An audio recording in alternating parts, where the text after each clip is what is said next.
Assalamualaikum warahmatullahi wabarakatuh. Perkenalkan, nama saya Tina dengan NIM 124194040. Saya dari Prodi Hukum Tata Negara semester 3. Di sini saya akan membahas sebuah materi tentang teori-teori sosio-antropologi dalam perspektif hukum Islam.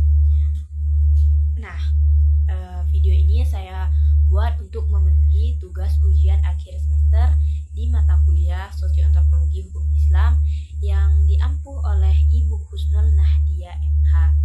Jadi teman-teman, Sosioantropologi Hukum Islam ini adalah pendekatan yang memadukan sebuah kajian antara sosiologi dan juga antropologi dalam memahami bagaimana hukum Islam itu bekerja di masyarakat.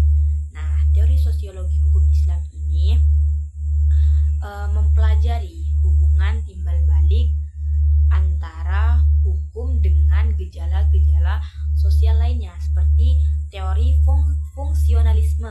Nah, teori fungsionalisme ini adalah teori yang melihat bahwa hukum Islam itu berfungsi sebagai alat untuk menjaga sebuah keseimbangan dan juga keteraturan dalam struktur masyarakat.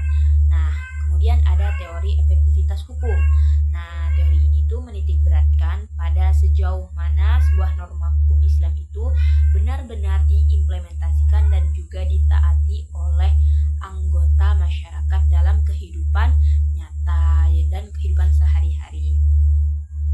Nah, ada juga teori perubahan sosial. Apa itu?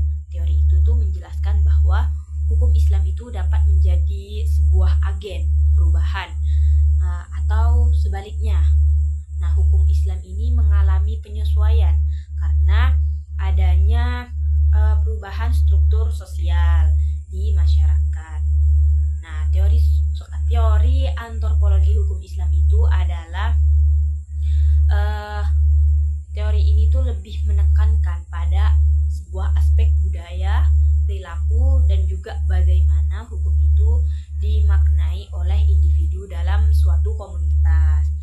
Nah, teori pluralisme hukum ini tuh mengakui bahwa dalam suatu ruang sosial terdapat lebih dari satu sistem hukum yang berlaku seperti hukum Islam yang juga bersinggungan dengan hukum adat dan juga hukum negara.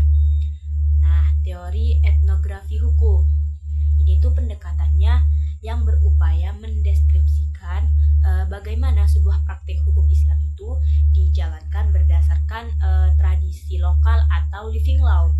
Nah, di suatu daerah tertentu seperti itu ya teman-teman. Ada juga teori simbiosis.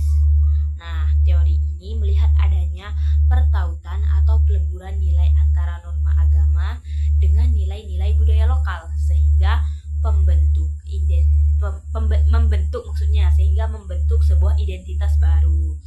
Nah, sosiologi ini melihat hukum Islam ini dari sudut pandang masyarakat luas. Nah, sedangkan antropologi ini melihat hukum Islam itu dari sudut pandang manusia secara individu, secara perilaku, budaya, dan juga komunitas lokal. Nah, sosiologi ini itu fokusnya itu pada sebuah dampak dan interaksi. Bagaimana hukum tersebut mempengaruhi masyarakat dan bagaimana masyarakat itu membentuk sebuah hukum. Nah, sedangkan antropologi ini sendiri berfokusnya itu pada sebuah makna dan juga praktik. Bagaimana manusia itu memaknai aturan agama tersebut dalam budayanya sehari-hari. Nah, sosiologi itu cenderung bersifat empiris dan juga analisis. Sering juga menggunakan metode kuantitatif atau survei untuk melihat kecenderungan umum di masyarakat. Antropologi sendiri itu cenderung bersifat etnografis. Nah, itu tuh menggunakan observasi partisipatif masuk ke dalam kehidupan masyarakat untuk memahami hukum itu secara mendalam. Mungkin hanya itu yang dapat saya sampaikan. Kurang lebihnya saya mohon maaf. Wassalamualaikum warahmatullahi wabarakatuh.